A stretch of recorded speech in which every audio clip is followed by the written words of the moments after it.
Hi, everyone, and thanks for joining us today as we talk about tips for getting ready for camp.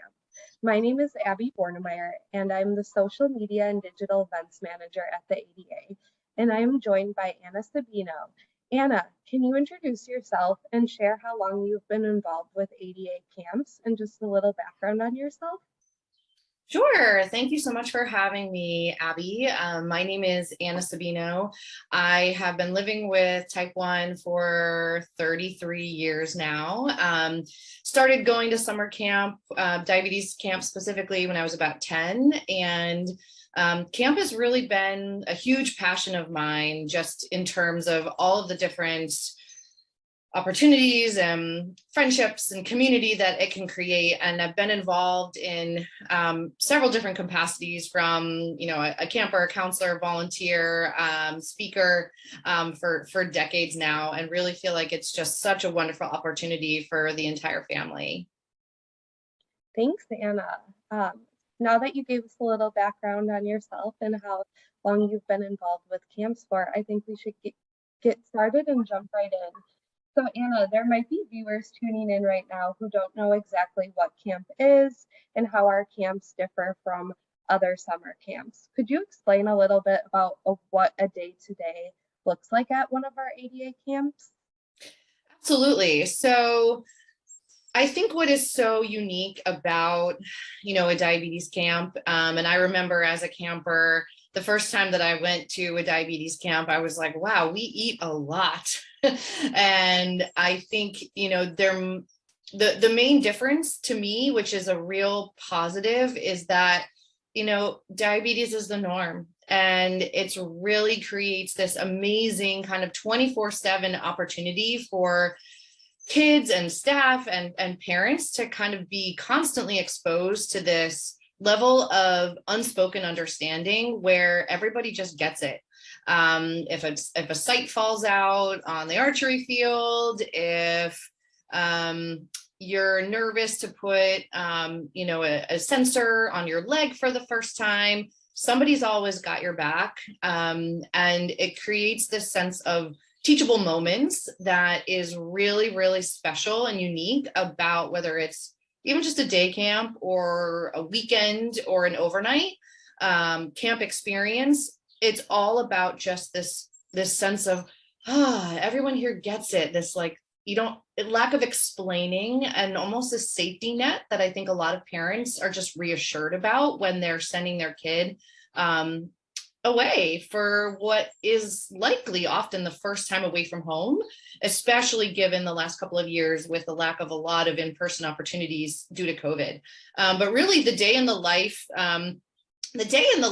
really is similar to most other kind of traditional camps, where there's breakfast, lunch, and dinner, and then several different activities in between meal times.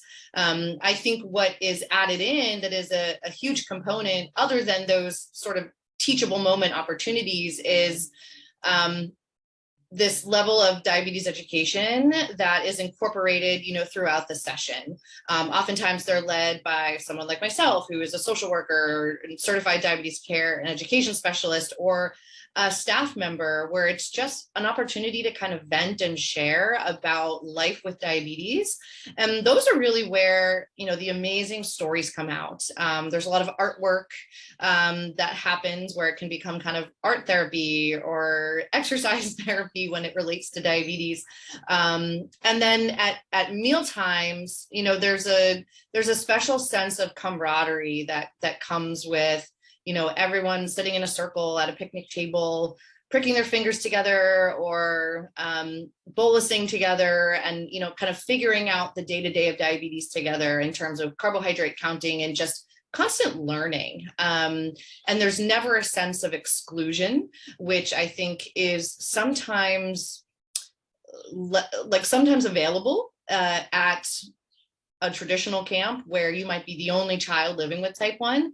So everything is just the norm when it comes to glucagon being carried around, extra staff, extra medical attention given, and you still get to have that amazing, awesome camp experience with all of those safety measures put in place by the team.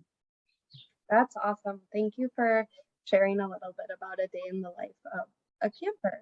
I really love too how you mentioned that you're around as a camper, you're around everyone who gets what you're going through every day. Because being a kid is hard enough as it is, and when you're around people like at school, there's probably not that many other people who have type 1 as well. So I think, like you mentioned, being around those other people who get what you're going through every day really helps increase one's confidence and everything. Um, so Absolutely. that's wonderful.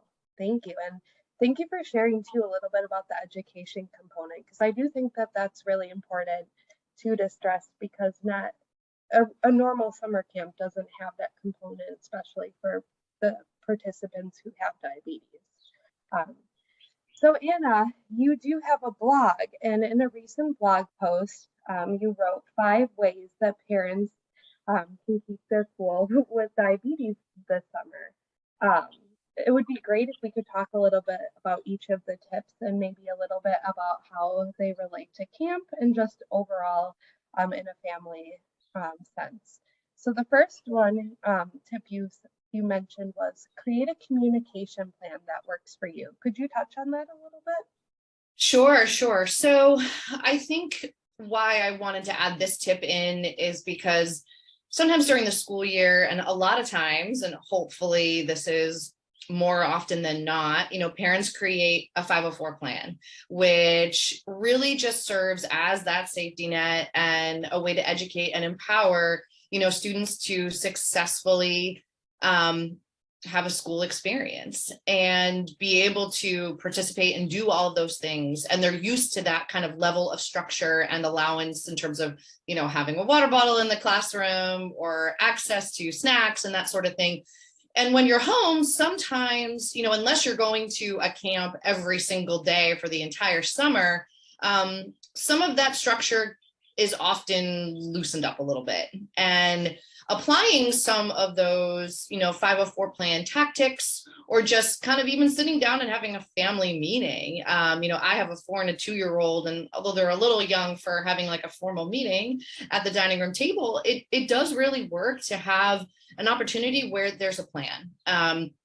Kids thrive on knowing what's coming and being, understood and listened to, and understand, what exactly is expected of them.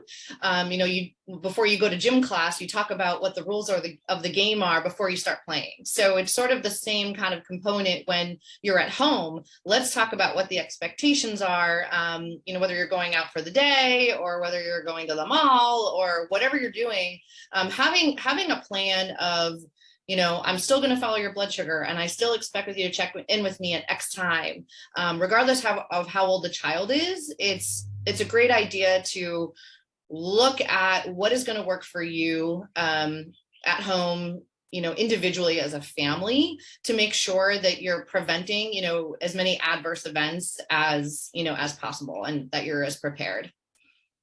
Right, exactly. And as it relates to camp too, then how would you like start that conversation about sending your child to camp, and what would that look like exactly? Because I'm sure it's a big announcement, I guess, to tell your kid you're going away to camp for a week. I'm not going to be there.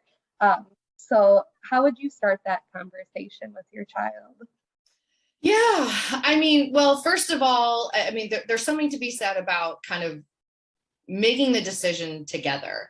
And I did a whole webinar on this, actually 2 different webinars in the last couple of months, about really just that gradual exposure of getting ready for camp. I always tell parents to have, a little like a countdown loop where you're counting down the days when you're going to camp. I think, if that there's no choice, you're sending your kid, and you have a conference or another work obligation that, there's no choice.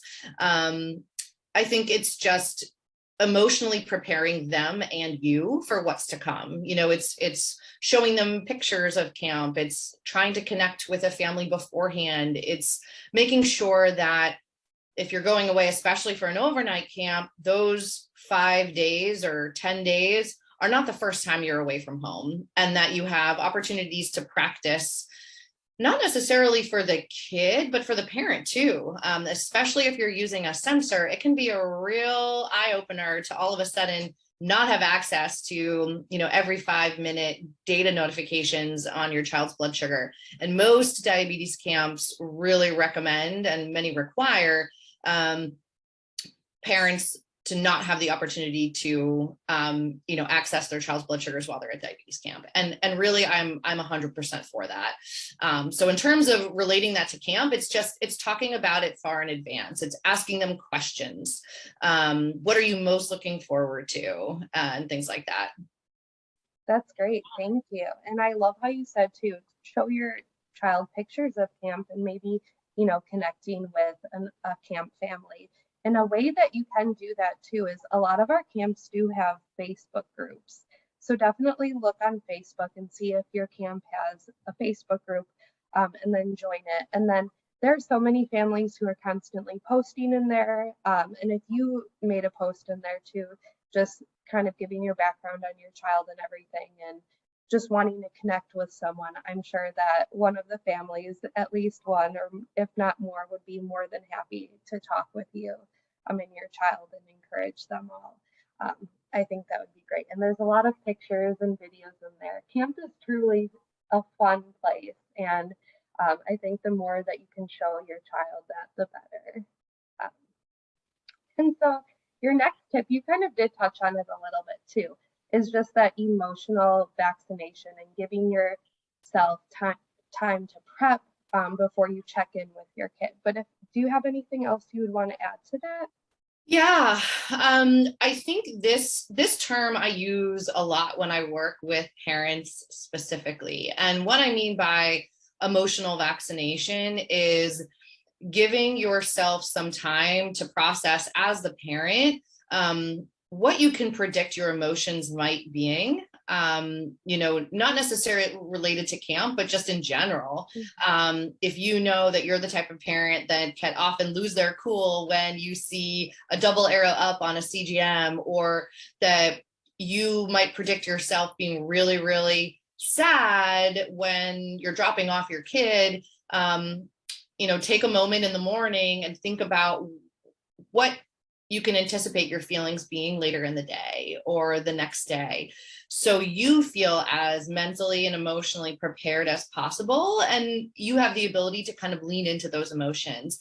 And it's okay to share with your kid how you are feeling about it. I'm really going to miss you. And I'm really excited for you. I think it helps the parents like mentally prepare how they might react, and kind of slow down that initial reaction of, why didn't you eat that? Or why did you bolus for that? And that can relate to camp too, because I think sometimes everybody can get stressed in the moment, and it just allows us to take a little bit of a breather. And even if it's just 30 seconds, thinking about ahead of time what our reactions might be, hours later.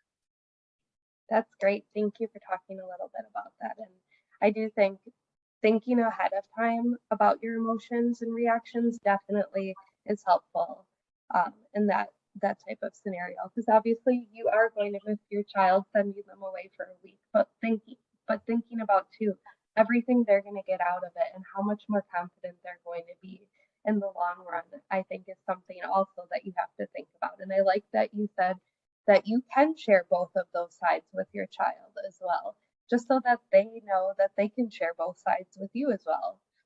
I think Absolutely. And I think there's as much of a transition for the parents having their child be at camp as there is for the kiddo. A lot of time, we know kids are so resilient. A lot of times it's so much harder on the parents to build that trust in their care and their self-management and their care. Their parents are thinking about completely different things than what the kids are thinking about in terms of their worry and their fear. But in terms of getting ready for camp, I really highly recommend, go shopping together and go pick out stamps together for letter writing home, and and write down, write a letter to your kid 3 days before camp so it actually arrives while they're there, especially if it's like that 1 week duration. There's a sweet spot for like mailing, with snail mail.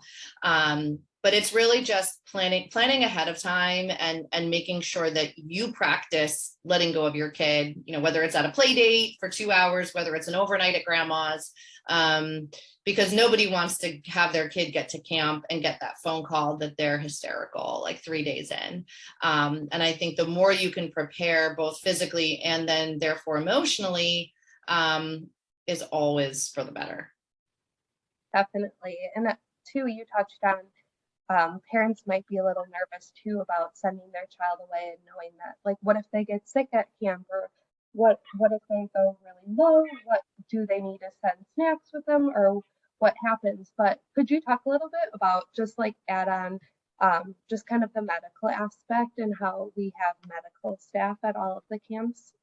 To ensure. Absolutely. Yeah, absolutely. So I think one of the nice like perks about diabetes camp is that the medical expertise that is on the property, most of them are volunteers coming from diabetes clinics and or our school nurses and have been involved with diabetes camp for years, some of them decades, many of them having diabetes themselves. So regardless of whether or not it is a diabetes emergency, I promise your child is in great hands from a medical perspective. And from an American Camping Association accreditation standpoint, all staff have to go through specific training pre-camp, to make sure that protocols are being followed and sanitation and all of those things. So rest assured, I promise that your child will be in phenomenal hands. And there's always a phone number to call camp, but in an emergency, most of the medical team, I shouldn't say most, all of the medical team is fully trained in managing any type of kind of bee sting, bug bite, poison ivy, all the kind of standard summer medical stuff that that you do see happen. Great. Thank you for sharing that a little bit. I think because I think that would be definitely a top question that parents are thinking about when they're deciding if they want to send their child to camp or not, especially because a lot of the times, like, this is the first time their child is away from home for a period of time. Yeah. So that is very good to know. Thank you for that. So your next tip you did share in your blog post was acknowledge over assumption. Find the strength in the behavior or task your child did right. Could you touch on that a little bit? Sure. So, I mean, this is really a lot of just parenting 101. I think, again, as a mom now, where it's so easy and quick to say, why did you hit your brother? Or like, why is your blood sugar so high? And this sort of overlaps with, the last tip, which is really just knowing your role. And, oftentimes we're really just mad at diabetes and not necessarily at the child themselves. And we are frustrated, and it's so much easier to get frustrated with diabetes than it is with the child. And we're just really voicing our own frustration, and it doesn't help. So, acknowledging and asking questions, which now I'm getting into the fourth one, but acknowledge over assumption, and really asking the questions and allowing that person living with diabetes to be in their own role. The person living with diabetes is the one that has all the feelings. They're the ones that we really want to dig into in terms of understanding what's going on. And when you acknowledge it, like, wow, that must have been really hard to ask for help or reach out to the mom and say, I'm not feeling well. Thank you for telling me. And finding and noticing the little strengths throughout the day, and the little victories.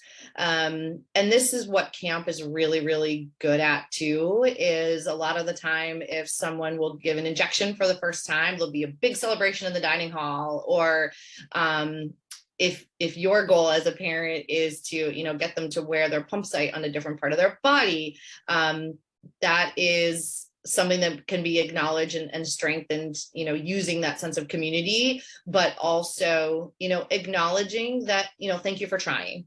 If they don't want to try the new food, okay, that's okay. We'll try again next time. And it takes a lot of practice, and a lot of like self-coping skills. But I really like talking to parents about that, because a lot of the time it is just coming from a sense of love and frustration.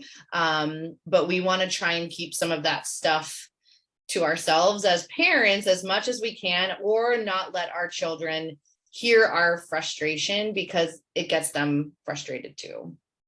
Right.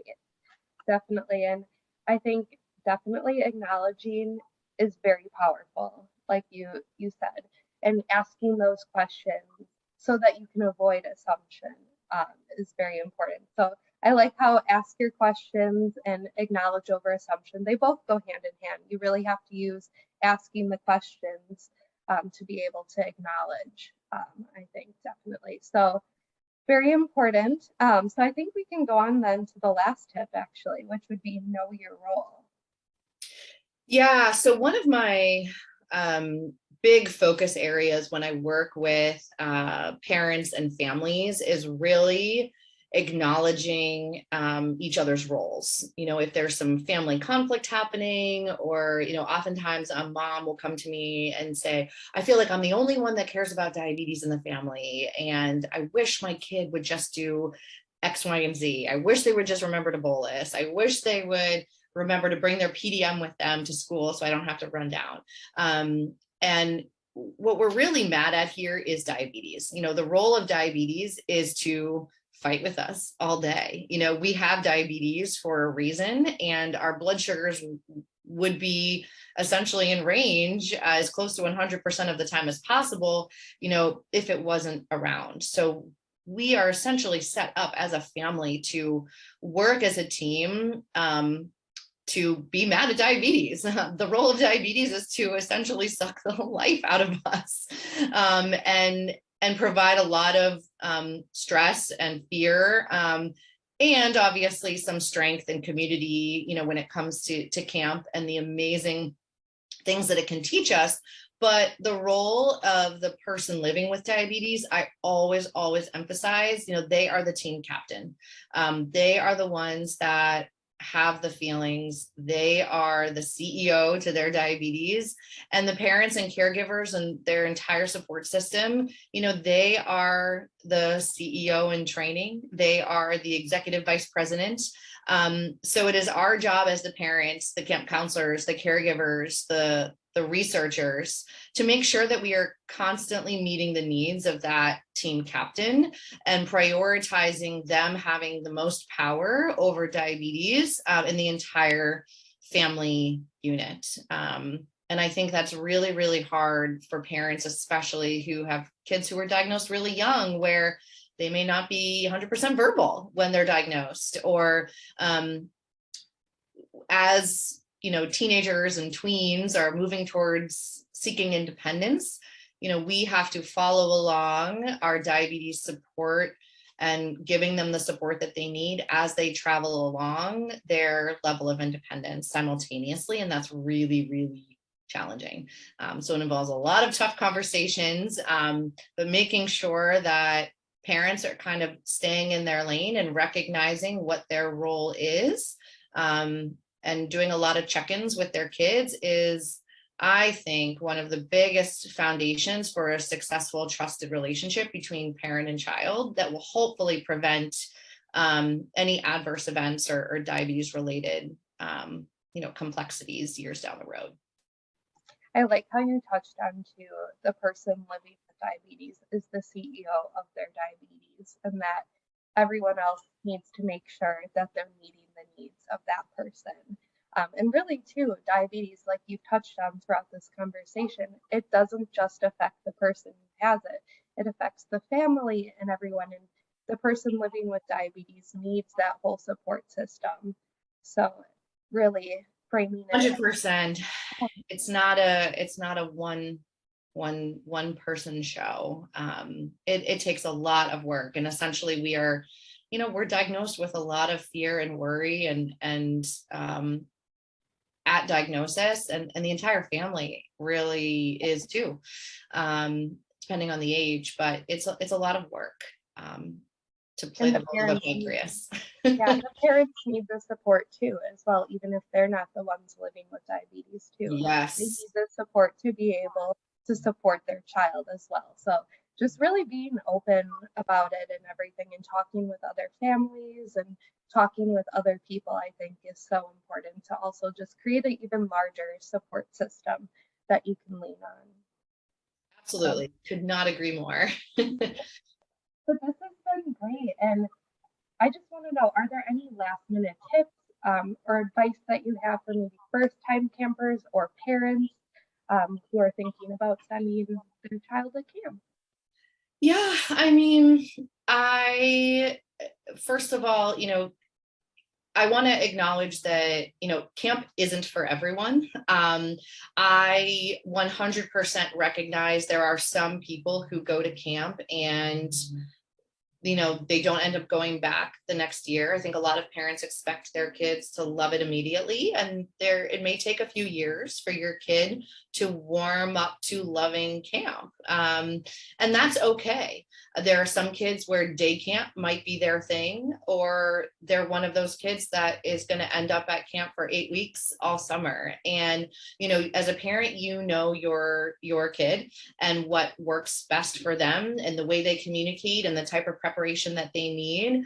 You and your family might need 6 months to count down to go to camp, and another family might be able to look at the website, show the kids some pictures, and off they go and have a successful experience. So I really would just focus on that, visible emotional preparation. For parents, I would, if you feel safe and connect with your healthcare team on it, and you follow your child's blood sugars through a CGM, take a break.